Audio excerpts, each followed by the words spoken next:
May kwento ako. Isa akong babae. At may isi-share ako na kwentong MILF. 10 years ago. Ang tagal naman na nito. Buti naalala mo pa.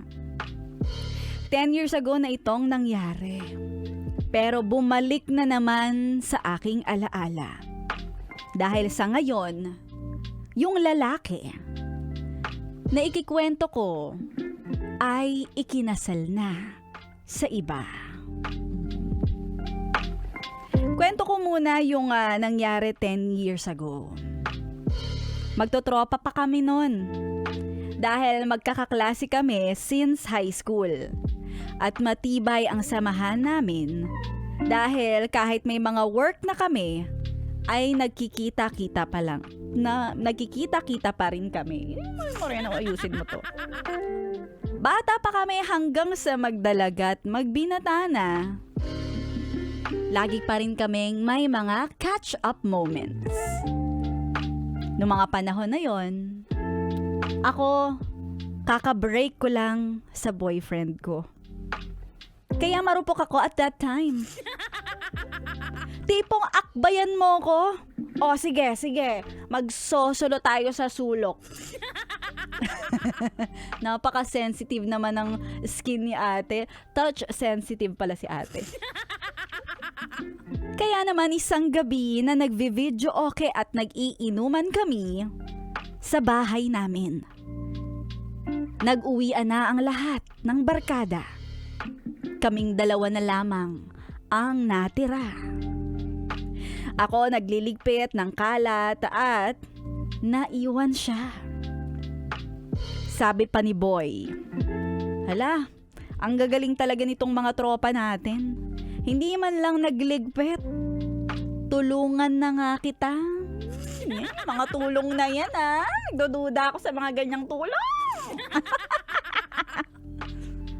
Dumadampot na ako ng mga kalat sa sahig.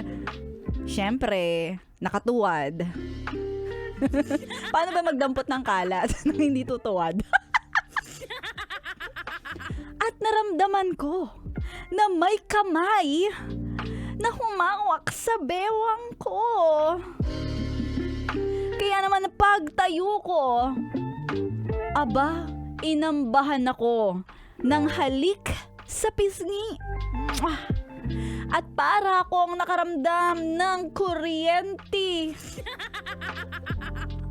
Kaya naman humarap ako sa kanya. At ginantihan ko siya ng mapupusok na halik. Mga halik na parang wala nang bukas.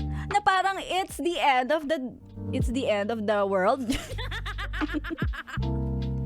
Kaya naman sa sofa, napahiga kaming dalawa para ituloy ang salpukan. Mabilisan na baka may barkada na magbukas ng pintuan at mahuli kami. Pero hindi ko lang. Wala pang 10 minuto. Nag-log out na si kuya sa akin. Pagkahugot, sabay alis na parang walang nangyari. Pagtapos magpasarap, bigla na lang nag-pack up. Kinabukasan, hindi naman namin ito napag-usapan. Naging awkward ako sa kanya at maging sasamahan. At yung lalaki, umaarteng parang normal. Sobrang affected ako nung mga panahong yon. Na pinagsisisihan ko na sana wala na lang nangyari sa amin. Kaibigan ko yung lalaking yon pero nang dahil sa nangyari, inilayo ko yung sarili ko sa kanya at pati na rin sa buong tropa. Pag nagkakaroon nga ng mga yayaan, ng bonding, na nandun yung boy, hindi na ako sumasama.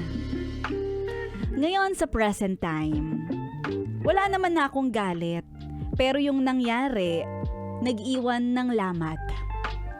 Masaya ako sa dati kong kaibigan na ngayon ay naikasal na siya. ako din naman ay may sarili ng buhay at walang mapagsidlan ang aking kaligayahan.